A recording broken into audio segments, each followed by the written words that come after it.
Tecnologia, pô. E aí, Mas então, esse tema aí merece uma atenção nossa, né? Eu fiquei muito feliz com o convite seu e poder falar um pouco do que a neurociência pode esclarecer a respeito da dança, do movimento, a respeito do corpo. E o vínculo com as emoções, para mim, é um prato cheio. É algo muito positivo, porque esclarecer para as pessoas os benefícios, isso é engrandecedor. Sim, por isso que eu te convidei, porque, né, nas poucas conversas que tivemos, foi muito bacana, né? O assunto foi muito proveitoso e foi muito enriquecedor, assim, muito conhecimento, né? De muitas coisas que eu estava buscando e me trouxe muita clareza para as coisas que eu sempre acreditei, mas que eu não tinha, né, nenhum conhecimento acerca, assim, cientificamente falando. Era apenas uma coisa mais prática, né, do lidar com o dia a dia. Como eu te falei, mesmo no campo, na universidade, eu já instigava isso e via isso muito claro, só que a gente não tinha, o que eu posso dizer, nós não percorremos esse caminho, né? A gente tinha um foco ali de trabalhar a licenciatura na dança, trabalhar a pedagogia, né? E aí não era um campo de se estudar, né? Mas eu sempre vi essa necessidade, a partir de mim, né, do que a dança fez na minha vida, o quanto ela acrescentou na minha vida, e eu falo da minha vida num todo, né, no meu ser, né, no corpo, alma e espírito mesmo, que a gente, muitas vezes as pessoas entendem que a dança ela passa só pelo corpo físico, mas, né, só que não. Nós que somos, que ela vai muito, muito, muito mais além do que o corpo físico. Ela trabalha com todo mesmo. E isso que é muito, assim, maravilhoso, enriquecedor, quando a gente começa a permear esses outros, né, áreas da vida onde a gente vê o quanto acrescenta. E eu, como professora, como arte educadora, tenho visto isso, assim, de forma notória nos meus alunos. E é incrível como eu vejo essa transformação. Não fisicamente falando, só fisicamente falando, mas principalmente no campo das emoções. Quanto o corpo é atingido pelas emoções e vice-versa. Né? Como as emoções Muito, também, tá como que totalmente a gente ligado, né? consegue trabalhar as emoções através desse corpo, através de uma, né? Eles estão trabalhando numa mesma conjuntura, assim. Então é muito bacana e eu fico também muito feliz de tê-lo aqui com a gente. Obrigado. Com certeza você no seu conhecimento tem muito, muito mesmo a acrescentar e enriquecer ainda mais. Fala um pouquinho de Eu você. comento que a gente não cria, a gente só repassa, né? Toda invenção que o ser humano cria, toda invenção que o ser humano faz, ele está só juntando coisas que já existiam em formatos diferentes, em aplicações diferentes e repassando isso para outras pessoas. E eu sou só um caminho também, tudo que eu aprendi, tudo que eu apliquei, que eu descobri porque já existia, é algo benéfico para mim, é transbordante, né? Vamos dizer assim, emocionalmente também, para passar para as outras pessoas, porque às vezes uma coisinha que a gente vai dizer e motivar as pessoas que estão aí do outro lado também, quem estiver assistindo. E esse tema, você falou uma coisa muito interessante, tá aí, me toca bastante, que é o vínculo, né, do corpo e das emoções, né, e a gente entender o ser humano como algo integral, como corpo, alma e espírito. Não dá para você desvincular, né, o corpo da alma, do espírito. Amigo, As emoções vão estar totalmente presas ali.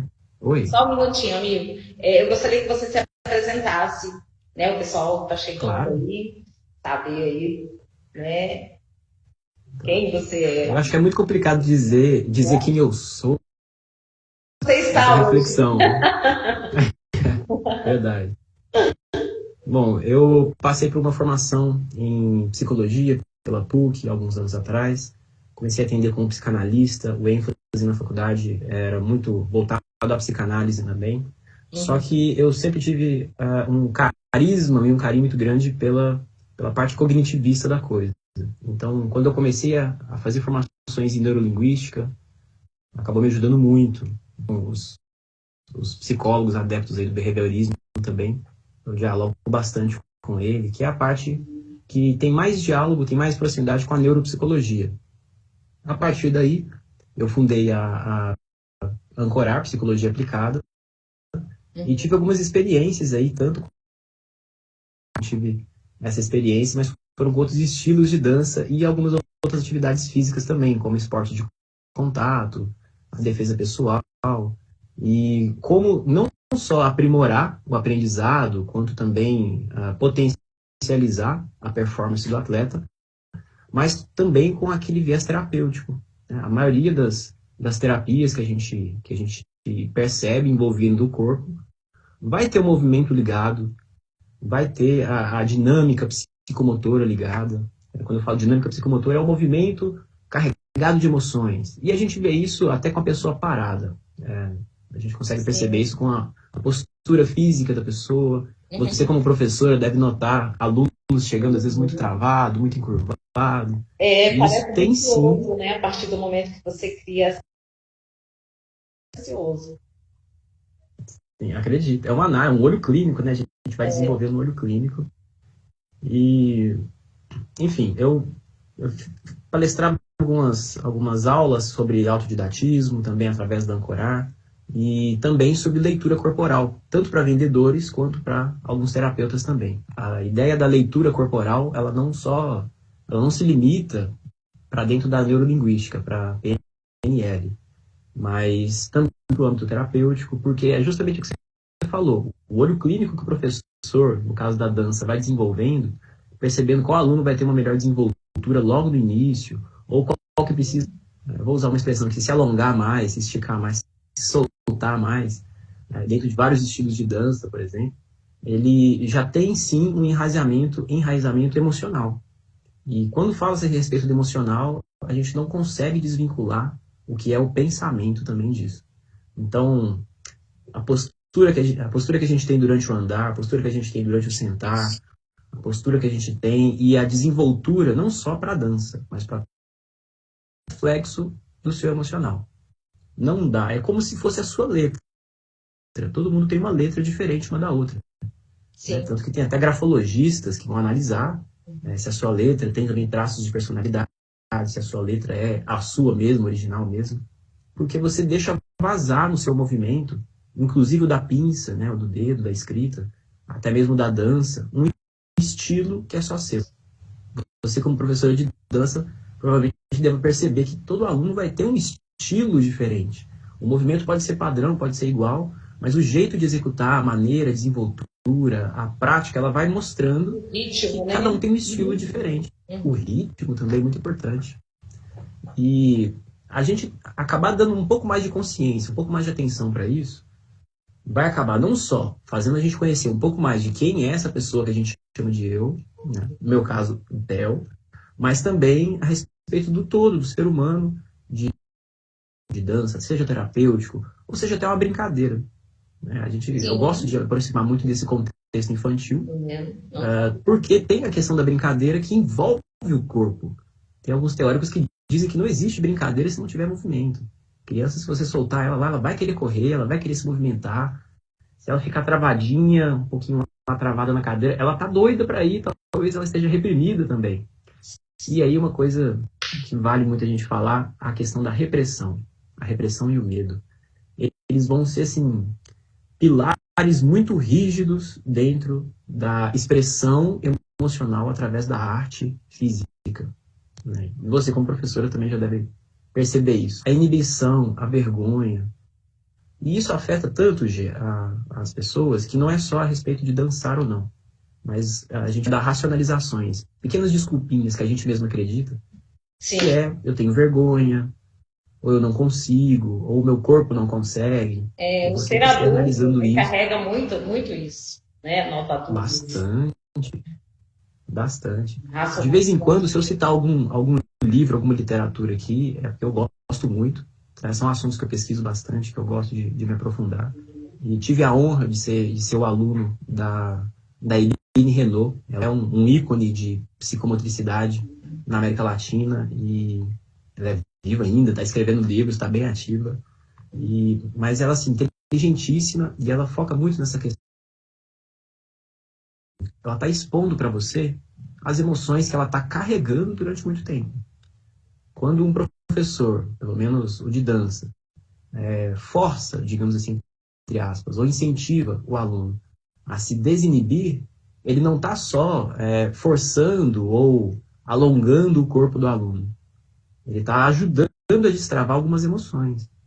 E isso é importante, mesmo que não esteja se falando nada. Muita gente acredita que a terapia ela acontece apenas pela fala, a terapia falada, mas muito do que a gente sente não tem fala. E é por isso que normalmente a gente guarda. A gente não tem aparato linguístico para poder falar a respeito das emoções. E aí entra também a respeito da cognição, que é da parte da neuropsicologia, né? Os movimentos que você faz podem, sim, te destravar emocionalmente. Isso é libertador. Você vê no corpo o reflexo do emocional e o caminho inverso também. Você vê no emocional o reflexo do que o corpo faz. Isso é muito bacana porque expande as possibilidades física, da arte, inclusive, vou falar já, aonde que ela entra nisso tudo, você consegue destravar pessoas, resolver traumas, você consegue ressignificar mágoas passadas. Eu sei que parece um pouco estranho, né? Mas entenda que o seu coração, a sua alma, as suas emoções, Sim. Eles não estão ligando para a palavra que você escolhe para representar a coisa. Verdade.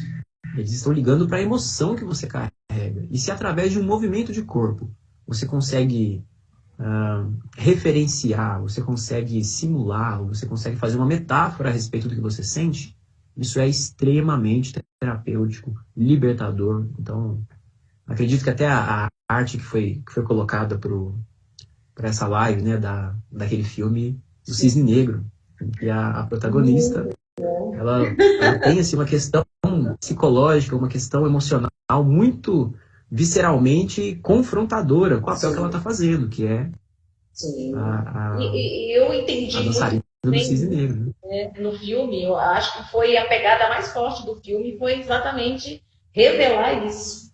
Para mim foi. Teve gente que achou que era pesado, não, mas não. É trabalhar o corpo, né? Quando você se lança, porque existe certa vez uma pessoa me falou assim, logo quando eu comecei a dançar, e eu fiquei muito intrigada, assim, porque eu falei, meu Deus do céu, agora, né, me lasquei. Ela falou assim, ó, você quer se mostrar? Dança. Aí eu, sabe, falei, meu Deus, agora estou ferrada. Porque Né? A gente é confrontado com o que... É revelador. Tem um medo. É um reflexo igual uma máquina fotográfica, sabe? Você tira a foto e aí você revela. A dança, para mim, é isso. E vem carregado também com a opinião alheia. Sim. Né? Porque normalmente quem se apresenta a alguém, né? Para ser visto por outro. E é visceral porque o ser humano ele carrega originalmente um medo do escárnio. É o medo do escárnio, é o medo da desaprovação do outro. O medo de não ser aceito, de não ser amado, de não ser incluído pelo outro como parte desse grupo amado, desse grupo que pertence, né? Um grupo de pertencimento. Então, eu entendo muito quando o artista diz que, olha, o ápice escuta a fala mudando. Né? A arte passa a ter o ápice na representação emocional do que está aqui dentro. Sim. Então você vai ver isso na pintura, você vai ver isso na escrita, você vai ver isso na música também. Não só aquela que tem letra, mas a melódica, somente também. E as grandes personalidades. Vamos usar aí Van Gogh, por exemplo, um pintor. A gente falar um ícone da arte que é mal compreendido, né? A gente vai dizer quase que é um louco. É como um louco. Quase todos, né?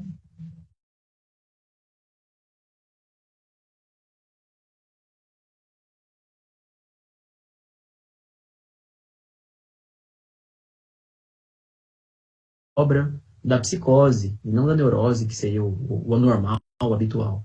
Porque o neurótico, ele sempre vai copiar algo. Ele viu em algum lugar, ele está só incluindo elementos que ele já viu. Ele está reproduzindo uma técnica, ele está sendo lógico. Enquanto isso, de esquizofrenia, nada disso. Sim. Temos um traço que todo mundo tem, que é essa capacidade de pegar a sua emoção e representar ela em algo. E a partir daí você começa a criar. Né? A partir daí você começa a compor. A gente falou do cisne negro, mas além da replicação do cisne negro, né, da peça, da obra, acho que o que mais fica evidente é a criação dessa obra.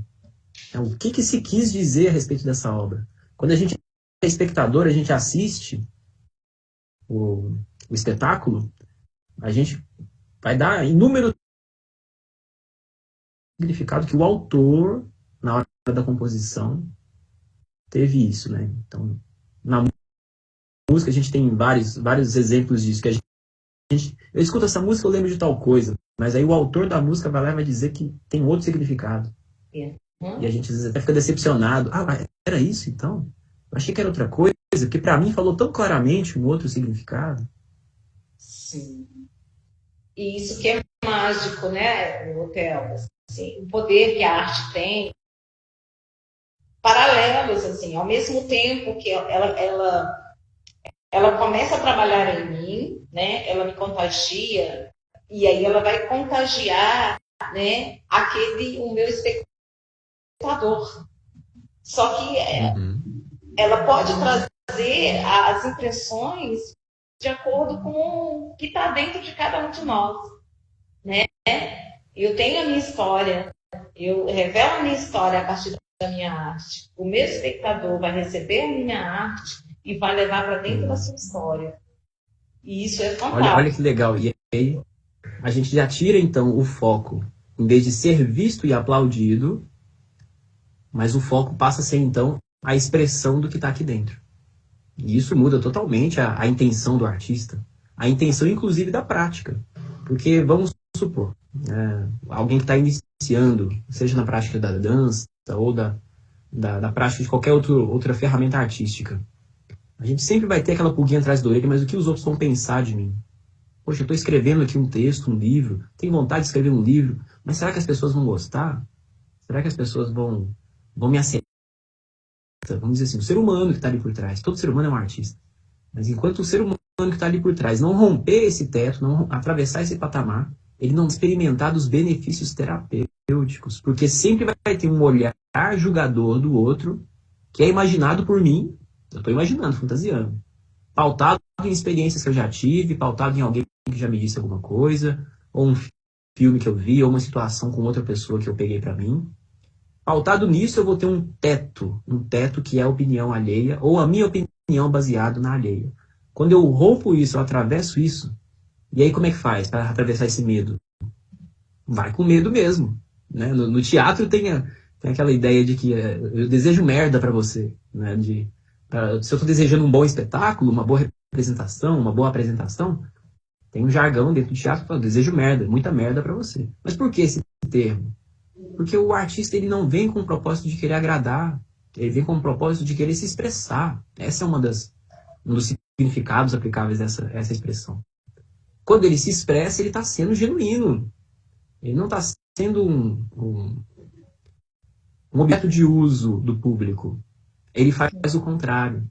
Ele está usando do público ali, não é o público que está usando ele. Ele está usando do público apenas. Aí a significação vai depender, né? Eu não vou dar uma significação, porque a significação vai depender de cada pessoa. Mas eu acho isso assim, maravilhoso. No primeiro passo, você atravessa o medo. No segundo passo, né, para chegar no palco, seja lá de qual arte for, você acaba experimentando as suas emoções plenamente. Para quem fala em público, eu já treinei pessoas para falar a respeito de oratória, para fazer apresentações, e uma dificuldade que eles têm muito grande é o que eu vou fazer com as minhas mãos. Né? Então eu vou fazer o quê? Vou ficar com ela escondidinha aqui, vou colocar no bolso. Aí a gente induz, ó, tira as mãos do bolso, deixa as mãos à vista. As pessoas vão ver as minhas mãos e o que tem dentro das suas mãos. Né? Então, quando eu não tenho uma aplicação para as mãos, ela fica sobrando, e isso fica na minha mente, martelando.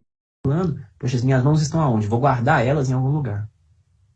Mas é aí que falta naquele indivíduo, ainda por enquanto, uma maneira de se expressar com as mãos. Eu estou aqui fazendo gestos, estou aqui fazendo desenhos, né, no ar, mas isso está mostrando o quê? Que você domina não só o que você está dizendo, mas como também essa ferramenta chamada corpo com o qual você está dizendo.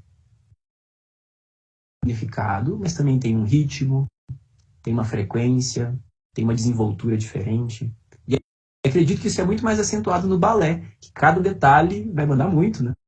E sobretudo, o que eu entendo, e como professora, como arte educadora, a dança nos traz consciência corporal.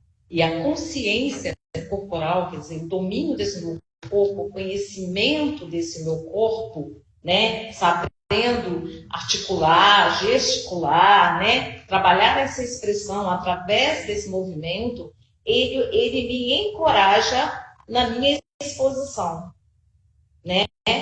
Que o que eu sempre falo para as minhas alunas, vocês estão sendo preparadas para se expor, porque você vai se expor, você vai apresentar, mas você está sendo preparado. Não tema isso, porque você está sendo preparado dentro daquilo que você está sendo proposto a levar à apresentação. Então, a dança, ao mesmo tempo que ela, né, vai trabalhando e vai instigando tudo que está dentro de mim, tudo que eu carrego como traumas, né? Porque a dança ela é uma ferramenta de muito poder para a cura, para a libertação, né? Desses traumas emocionais, esses traumas que a gente carrega de toda uma história, de toda uma vida. E essa consciência que eu vou, né, na medida do tempo, do conhecimento que eu vou adquirindo, através do meu corpo, ela vai me fortalecendo enquanto pessoa, né? Enquanto ser, de saber me posicionar. E isso não só dentro do palco, não. Isso é uma vida. Eu falo com ela assim, é para a vida. É no seu trabalho. Sim. À medida que você, né? Às vezes eu trabalho com elas dentro de sala de aula, algumas questões, sabe? Eu coloco alguns jogos para fazer alguma apresentação. Dou um produto e peço ela para vender. Sabe? Para trabalhar essa questão. O posicionamento que você chega, a forma como você se propõe no espaço já diz aquilo que você é e para que você veio. Então, a forma como você se coloca já deixa bem claro para o outro quem você é de fato, o quanto você se valida ali, né? Se você se sente uma pessoa insegura, incapaz, ou se você está ali totalmente segura, capaz e sabe realmente quem você é, qual é a sua identidade. Sim, é verdade. De poder me deixar levar, né, do que eu amo fazer. O que mais, assim, né, toca o meu coração quando eu vou trabalhar com a dança, no sentido de ensinar, né, de transbordar na vida do outro, é exatamente saber desse poder, sabe, que eu vou acrescentar nas pessoas. Elas vêm com o intuito de fazer a aula de balé, sabe? Elas vêm com você a consciência. Você falou uma coisa assim. Eu vou aprender o balé, só que não é só o balé. Tem muita coisa atrás, sabe, disso. Vai somar para tudo na vida. Não, você transmitindo isso para elas já é uma comunicação. Você está passando uma ferramenta para as pessoas, para os seus alunos, para as suas alunas. E não só o que você está fazendo, não só o que você faz de instruí-los, mas eles também, de comunicar com o público. Por que é bonito de ver um espetáculo?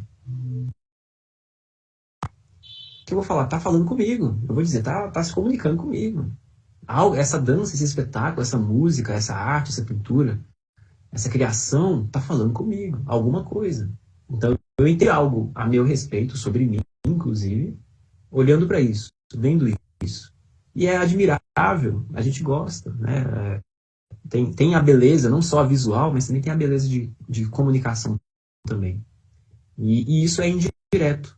O artista, eu acredito que o dançarino, a bailarina, ela não precisa ficar pensando no que ela vai comunicar, mas em viver o que ela está E a comunicando. beleza, você falando da beleza, a questão estética, né? Eu tenho pesquisado muito sobre isso, a questão estética no balé especificamente, ela está muito correlacionada com a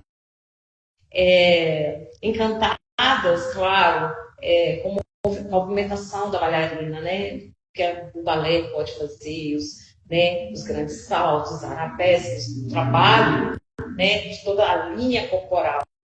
Mas quando eu assisto um balé, eu sou tomada, sabe, pela magia do poder que é trabalhado na pessoa.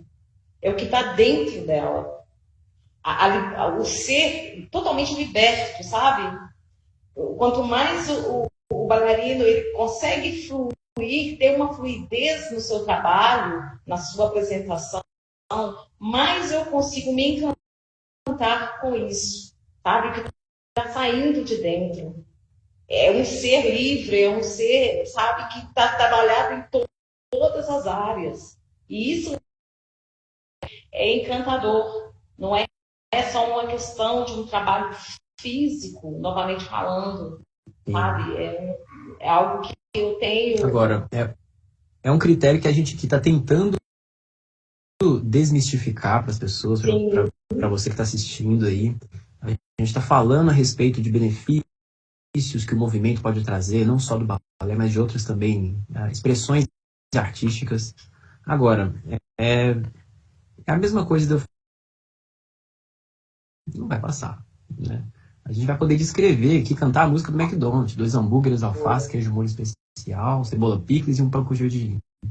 Quando eu termino de cantar esse refrão, a fome continua.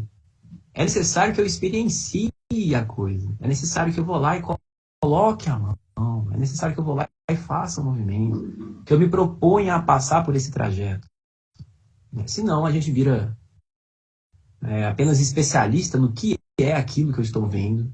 Especialista em música, mas eu não experimento a música. Especialista em dança, a falar da dança, a respeito da história da dança, a respeito da história daquele movimento, da dificuldade, de quem faz, de quem criou. Mas a gente não passa pela experiência. Então, eu posso falar da água, eu quero deixar um convite para poder experimentar, né? E não é necessário também, poxa, eu já vou entrar agora, então, num estúdio de balé, e já vou dando os meus saltos, os meus GTs perfeitos. Não, é um pouco complicado. Comece em casa, comece pequeno, comece se desinibindo, olhando para o seu corpo, tocando o próprio corpo. Eu sei que muitas pessoas vão dar outros significados para isso, mas aqui é a respeito de justamente desfazer esses significados. Eu vejo muito comum, e eu acredito que você também deva passar por isso, a respeito dos preconceitos dos homens sobre o balé, né? E é algo a mais, uma coragem tão grande. Eu não estou falando a respeito da vestimenta do balé, não, é a respeito da desinibição com o próprio corpo, a respeito de usar o corpo como uma ferramenta que é diferente do significado popular do corpo. O homem tem aquela coisa de ser viril demais e fechada demais, mas é muito mais diferente eu trazer essa virilidade para dentro de um passo de dança do que eu simplesmente acreditar num conceito a respeito da virilidade, né? Então, eu vejo muitos homens, pelo menos quando vão falar a respeito de balé, já tomar assim, uma postura, até a linguagem corporal da pessoa muda de ficar retraído, ou de tratar às vezes com um tom de deboche, né? Mas eu admiro, respeito, e eu tenho deslumbre pelos bailarinos também, porque a maneira com que se tem, não só a consciência corporal, mas a consciência emocional, ela vem enraizada junto, não tem como desvincular. É um benefício duplo, é um benefício que vem junto ali, agregado ao movimento da dança. E não precisa ser o balé, pode ser dança de salão, pode ser uma dança abstrata, né? Quantas pessoas eu vejo que se propõem a dizer, quando eu estou em casa sozinho, eu coloco a dança, eu coloco a música e danço do meu jeito pela casa toda.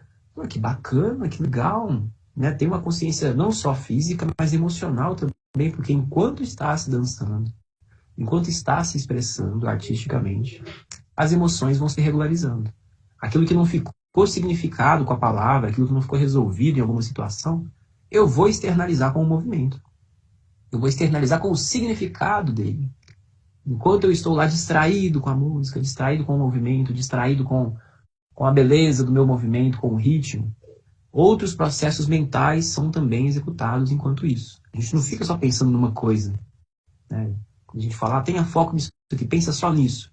Impossível. Né? 95% da sua mente aí, ela é inconsciente. Outros 1000 processos mentais, aí, até mais, são colocados em prática. Alguém tem que pensar no seu equilíbrio, alguém tem que pensar na sua respiração, alguém tem que pensar no seu batimento cardíaco, alguém tem que pensar na posição de onde sua mão vai estar. E você não tem que estar consciente o tempo todo nisso. Porque senão, não fica fluido. Daí a necessidade de tanta prática. Né? Eu vou trazer essa consciência para o ajuste refinado do movimento, para a técnica, para isso não só para a dança, mas para a pintura também, para a escrita. Eu escrevo e se eu me distrair um pouco, eu vou acabar saindo fora de um estilo que me é adequado para eu transmitir minha mensagem. Mas isso não me limita, pelo contrário. Eu posso ir usando a técnica, e isso foi uma dica que eu peguei muito boa num livro que chama A Guerra da Arte. Recomendo muito, se você está assistindo aí. Fala justamente a respeito desse romper. Você vai utilizar da técnica, utilizar do operacional, utilizar desse aparato técnico de como executar, para poder, então, fazer a coisa com maestria.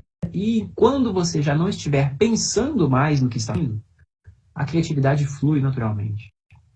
A bailarina ou o bailarino treina quase exaustivamente. Eu não vou dizer exaustivamente, porque senão ele cai dormindo enquanto está treinando. Mas quase exaustivamente. E quase mesmo.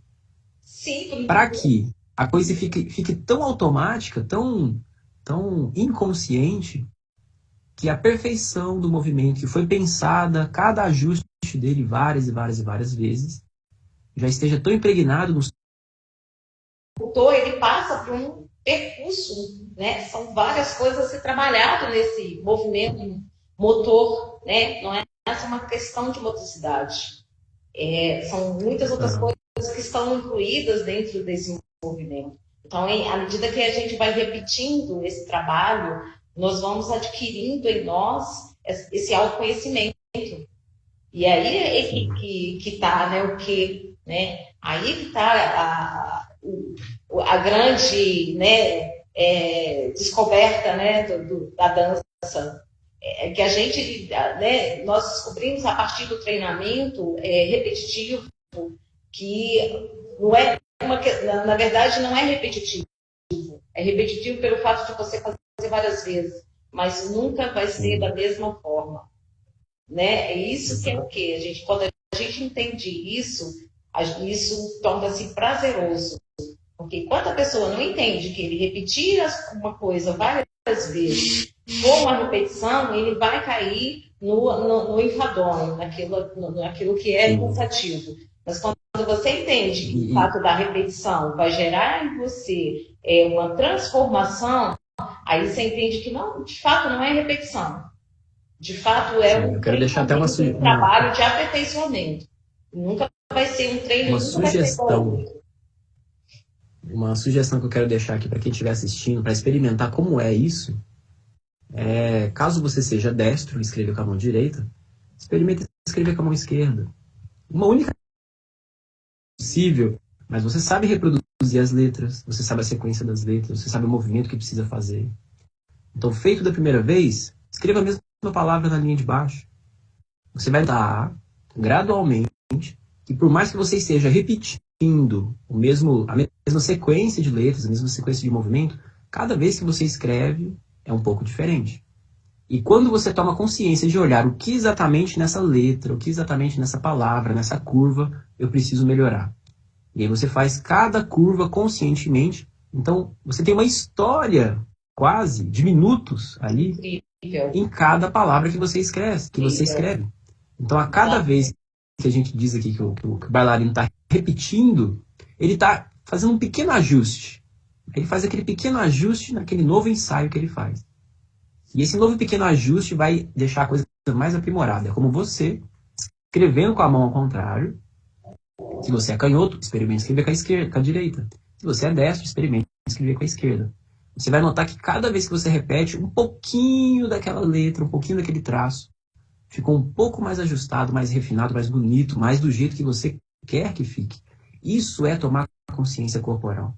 Porque a sua mão, que não está acostumada a escrever, aí já envolve a psicomotricidade, a neurocognição, essa parte motora, ela precisa ser ensinável como se fosse um outro além de você. Até que esse outro esteja totalmente adestrado, acho que a palavra é quase essa, adestrado a fazer aquele movimento e te servir quanto ao propósito da execução dele. Então, eu via muito isso, eu tive a oportunidade de praticar artes marciais durante algum tempo, competir e tal. E tinha muito dessa coisa do alongamento, até quanto a gente consegue alongar. E lá cada lutador falava assim, poxa, eu consigo alongar até tanto. Outro lutador vinha, treinava, agora eu estou conseguindo alongar até tanto. E coisas que o bailarino às vezes vai fazer sorrindo, a gente fazia chorando, porque o bailarino às vezes tem um treinamento mais desgastante ainda, mais intenso. Mas qual que era o objetivo? Né? Era simplesmente pela disputa de um tá dizendo para o outro, eu fiz mais, eu faço mais do que você, eu faço um alongamento maior. Ou quando já se chega lá na faixa preta, vamos dizer assim, aqueles mestres, eles já não trabalham alongamento para disputar com alguém. Eles estão disputando com uma única pessoa, que é eles mesmos. Eles estão fazendo aquele movimento e a única pessoa que eles precisam superar é a si mesmo.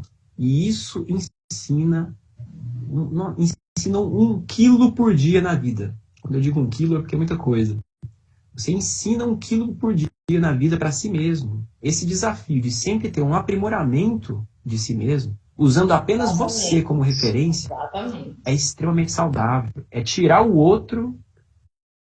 Comparação, né? A dança nos ensina muito isso, sabe? O treinamento nada mais é do que uma autodescoberta.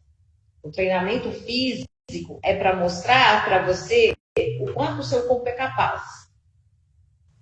O quanto o seu corpo, as possibilidades que há no seu corpo de ser trabalhados e quando você tem a capacidade de levá-lo a fazer exatamente o que você quer que ele faça.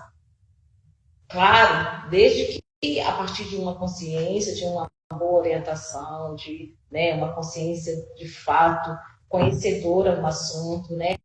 Com todo o rigor que merece, com toda a responsabilidade, mas a dança nos propõe exatamente isso, é o autoconhecimento, o seu autoconhecimento, e a partir do momento, né, esse corpo que habita um espírito, que tem uma alma, né, ela vai vir à tona em cada processo que nós passamos, né, de treinamento, porque o corpo não vai sozinho para uma academia, né? Não vai. Ele não vai. Mas não vai mesmo, né? Bem que a gente queria que ele fosse, né? Só me leva lá. Eu vou dormir aqui. Enquanto eu durmo, você vai lá e treina, faz o exercício. Primeira coisa que a gente tem que pensar na alma. O que minha alma deseja? Não é cansativo para tem que ter um propósito. Se você ama o que você faz, vai ter resistência. Mas aí você vai ter que trabalhar o quê?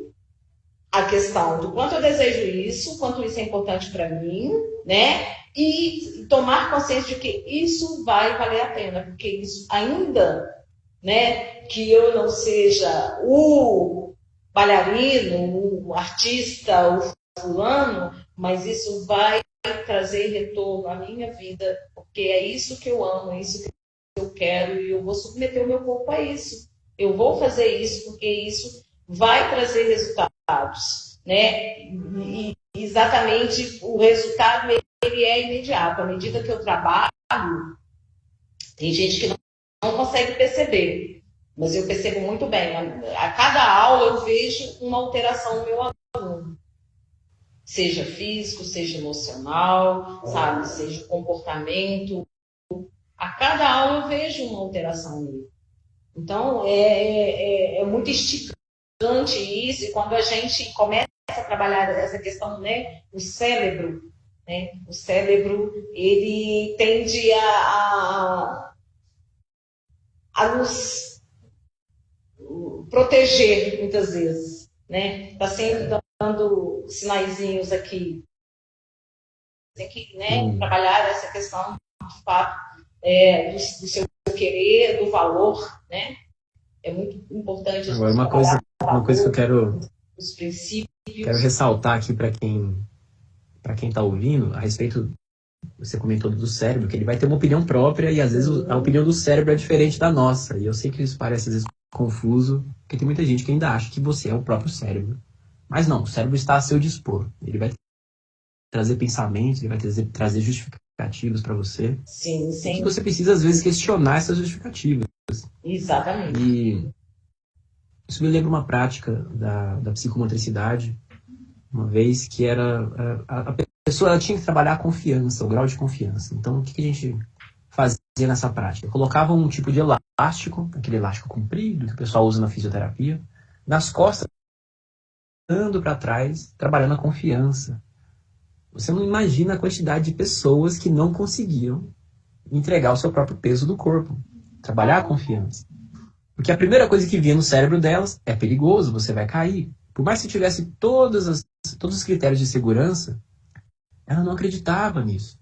É como ter aquela sensação de você estar em cima de um penhasco, você está amarrado por 10 cordas. Não tem como você cair dali. Mas o frio na barriga que a pessoa sente, né, as justificativas que o cérebro vai dando nela. Então, mais importante do que o cérebro dizer para você o que é aquilo que está acontecendo, é a explicação que você vai dar para o cérebro a respeito do que está acontecendo. E eu vou fazer uma sugestão de uma prática aqui muito legal, que até você que está aí em casa pode fazer, pode reproduzir isso. Que é um exercício que tinha que a gente fazia às vezes em algumas dinâmicas, dentro de grupos terapêuticos. E eu vi algumas pessoas até fazendo isso dentro da hipnose também. Para quem não sabe, eu já tenho uma formação em hipnose clínica também, trabalhei atendendo com hipnose durante alguns anos. E tenho lá suas utilidades muito boas também. E qual que é essa prática? É uma coisa tão simples, tão simples. A maneira como você vai pensar o movimento vai determinar até a qualidade dele. Para você que está em casa, isso é para você. Fica atento. Você vai apenas esticar os seus 2 braços. Eu vou aqui tirar o microfone. Você vai esticar os 2 braços assim. Como se fosse o Cristo. Cristo lá Redentor. Está com os 2 braços esticados. Você então vai fazer esse movimento circular. Até onde o seu tronco permitir. E você vai olhar até onde o seu tronco permite. Quando você começar a olhar para trás, mira para onde o seu dedo aponta. Você virou e viu até o máximo que você conseguiu e viu para onde o seu dedo está apontando. E marca esse lugar. Aí você volta aqui no seu corpo normal, relaxou, e você vai agora respirar 2 vezes bem profundo. Você repete isso aí na sua casa. E solta. Solta o ar todo do pulmão. Puxa mais uma vez. E solta o ar todo do pulmão. Agora você vai esticar os seus braços ainda de frente. E agora você vai fazer um detalhe que vai fazer toda a diferença. Você vai imaginar o seu tronco, aqui o seu tronco, ele é um pano. Ele é um pano molhado. E conforme você vai girando, esse pano vai torcendo, vai escorrendo mais água. E que esse pano é elástico. Quando você tiver esse pano molhado, elástico, bem fixado na sua mente, você começa a torcer o pano. Você torce o pano até sair toda a água do pano. Eu duvido, eu mudo de nome. Se você não tiver conseguido pelo menos mais uns 2 palmos adiante daquele primeiro ponto inicial. simplesmente porque a sua mente vai estar definindo quais são os limites que o seu corpo vai atingir. É óbvio, tem limites fisiológicos? Óbvio que tem. Mas normalmente, isso é uma prática que até um autor chamado Dave Goggins, ele explora muito. Ele é um coach motivacional. E ele fala que quando o seu cérebro está gritando para você, junto com a dor do seu corpo, de que não dá mais, você só alcançou 40% do seu potencial, da sua capacidade. Pensa, 40%. Essa foi uma conta que ele fez, acredito, mas vamos aí arredondar para 50%. É como se quando o seu cérebro disser para você, não dá mais, não consigo mais, ainda tem metade de você para ser dado ali em potencial. E isso é incrível, porque quantas vezes a gente chegou no nosso limite, porque não tinha ninguém lá te incentivando, vai que você vai conseguir, vai que você vai conseguir. Não dependa mais de alguém te motivar. Seja você seu próprio motivador do seu cérebro, apontando baseado em experiências passadas. E claro, ele vai estar com 2 propósitos só de existência. Buscar o prazer e evitar o desprazer. É igual um animal. Então você está num corpo que é animal.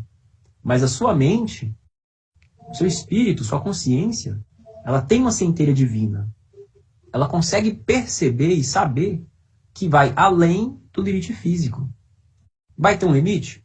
Óbvio. A gente encontra aí vários atletas que encontram esse limite físico. Mas pensa, na década de 40, a gente não sonhava que um corredor poderia alcançar o patamar que o Usain Bolt, atual recordista olímpico, alcançaria. Mas naquela década de 40, um corredor fez... Depois que esse primeiro corredor fez 5 segundos menos, vários outros conseguiram. E o recorde vai ficando durante algum tempo.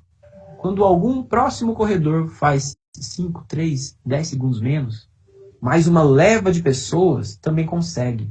Mas por que então fica tantos anos sem alguém romper um recorde? Porque a mente deles, na maioria das vezes, eles falam, não é possível passar desse patamar. Não é possível passar desse recorde. Esse é o limite humano. A gente escuta, às vezes, durante as Olimpíadas, várias pessoas falando. Essas pessoas, elas chegaram ao limite humano da capacidade do esporte. Ou da capacidade artística, que seja. Mas quando vem alguém e ultrapassa, todo mundo... Meu Deus, como ele conseguiu fazer isso? Depois que um faz, todos os outros conseguem ter aquele exemplo de dizer assim, é possível, então eu vou treinar até conseguir. Você tem um referencial, aquela âncora que é jogada lá na frente na realização, você consegue criar ela aqui na sua mente, usando sua mentalização, sua imaginação.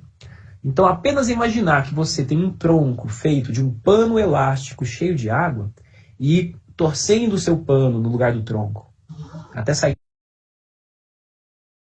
a primeira capacidade, que era baseada no quê? Até onde a minha dor aguenta. E aí a dor deixa de ser o referencial para então a execução daquilo que você imagina ser acontecer no referencial. Um exemplo básico é quando a gente diz assim, mas ninguém consegue correr tanto quanto o Usain Bolt. Aí alguém vai fazer uma piadinha, mas que também não deixa de ser verdade. Coloca um Rottweiler nervoso atrás de alguém para você ver. Ele vai correr, se bobear até mais rápido. Mas quem garante que os grandes corredores não colocam roteiros mentais? E quando eu falo quem garante, eu estou dizendo que eles fazem isso. Eu já dei assessoria para alguns esportistas. E a técnica é essa. Para judocas, para lutadores, quanto está na prática física. Então, vou dar um exemplo. Na época da hipnose, a gente colocava para algum lutador de jiu-jitsu que quando ele fosse puxado pela roupa dessa maneira, e a gente dava um tranco nele para ele gravar a maneira. Quando ele era puxado para essa maneira, ele pensava um roteiro que a gente definia antes, ele pensava um roteiro que ia trazer muita energia para ele. Sim. Algumas pessoas vão dizer assim, eu só penso em tal coisa. Quando a gente é pequeno, a gente está brincando, vamos correr até o poste, vamos correr até aquela lixeira ali na rua, só até aquele pedaço amarelo ali. A gente coloca metas, a gente coloca objetos a serem alcançados. E só existe na nossa cabeça, né? Vamos correr até cair toda a água que está ali na esquina. É uma meta que você desenhou, você imaginou essa meta para si mesmo. Isso é importantíssimo para a saúde mental e para o desenvolvimento físico também.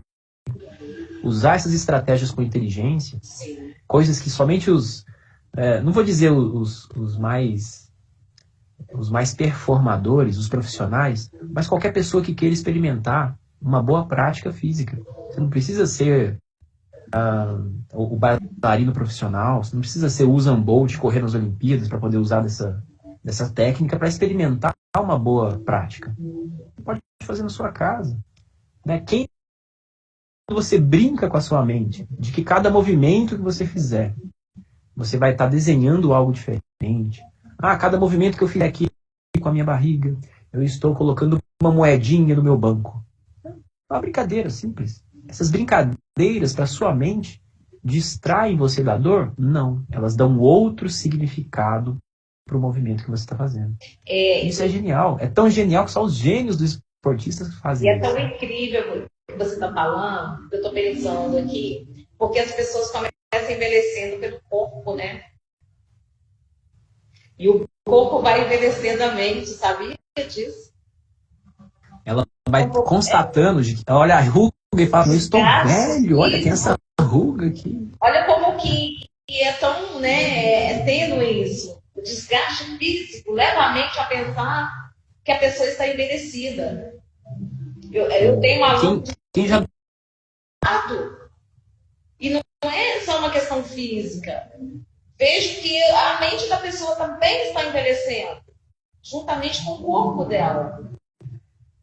Né? E como é incrível essa experiência que você está falando, é que as pessoas não pensam nisso. Sabe?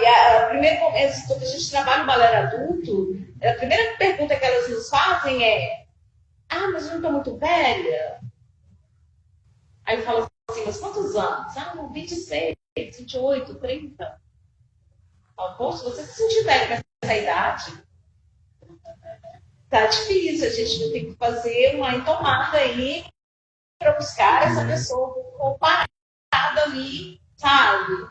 E o sedentarismo, né, a falta do movimento na vida da pessoa leva, assim, sabe, encadeia uma série de pensamentos, sabe, da incapacidade física. Sim. Se você tem uma credulidade, né, pensar... Isso gera ele levantava, ou então fazia algum movimento físico, algum esforço físico, e aí ele brincava, soltava uma piadinha, estou ficando velho, estou velho, já são tantos anos. E aí eu falava, olha, você está sentindo dor porque é sedentário, ou está sedentário porque está sentindo dor. Então, a gente não faz a caminhada diária e deixa de sentir dor porque a gente sente dor quando faz a caminhada. Então, isso acaba gerando um paradoxo mental, que é justamente a cura está no problema. Né? Se eu não consigo fazer a caminhada porque eu sinto dor, é justamente fazendo a caminhada que a dor vai sair. Você mesma, Gê, é um exemplo, numa outra live, num canal meu, que a gente estava falando sobre mentalidade, e tem todo o vínculo, né, com a execução da dança, você comentou que você teve opiniões até profissionais dizendo que você não pode fazer os movimentos que você faz, você não pode fazer as práticas que você faz. E foram justamente as práticas que recomendaram você a não fazer, que pode lesar as suas juntas, podem lesar os seus ligamentos. Né? Não foi um impeditivo, pelo contrário, fez parte da terapia, mesmo a terapia fisiológica. Né? Verdade. E a gente, quando você vai analisar, né, as pessoas que praticam algum tipo de atividade, não só falando da dança, né, que nem é uma das atividades, né, porque é o que eu trabalho, que eu conheço, eu posso falar, em que ativa a pessoa, né, para uma vitalidade incomparável. E toda pessoa que você que é praticante de uma atividade física, seja ela qual for, né, são pessoas que têm uma vida ativa do todo. Pessoas que estão fazendo planos, né? Independente da idade. Conheço pessoas assim de 70, já na terceira idade, e conhecer pessoa, é completamente a mentalidade da pessoa. Você vê que a pessoa está ali vivendo, né? Eu coloco muito esse ênfase em que a pessoa tem que pensar com a diversão. A vida, ela tem que ser divertida. A prática esportiva, ela tem que ser divertida. As metas que você vai conquistar na vida, ela tem que te incitar uma diversão. Isso até é grau de tratamento para depressivos, inclusive, para quem tá dentro de um episódio depressivo, né? E brincar, essa brincadeirinha que eu comentei de uma criança que fala, vou correr até ali na esquina ou até ali na lixeira amarela. Ter essa brincadeira para outros níveis da vida, para outros níveis. Essa semana eu acabei me deparando com um vídeo de uma bailarina de 94 anos e ela estava dançando com o neto dela. Eu achei maravilhoso, não só por uma bailarina de 94 anos, mas a desenvoltura dela, porque se as pessoas não dissessem que ela tinha 94 anos, eu jamais imaginaria. Ela tem um exemplo da Pina Bausch, né? O corpo dela até a morte. Ela, se não me engano, ela faleceu com 93 ou 94 anos. Ela dançou até a morte. Isso é incrível. E ela propôs isso no coração dela. A desenvoltura física, né? E a gente vê essa vitalidade de 30, 40, 50, mais aos 90 anos. O mais importante é que ela se movimenta, ela se propõe, sabe, a colocar o seu corpo em ação. E quando o corpo entra em ação, é porque a mente está junto, o espírito está junto, quer dizer, uma pessoa plena, ela está completamente íntegra no seu ser, né? Então, é incrível isso, assim, o quanto, né, isso que tem investigado, de fato, a buscar esse conhecimento, sabe, esse trabalho junto, sabe,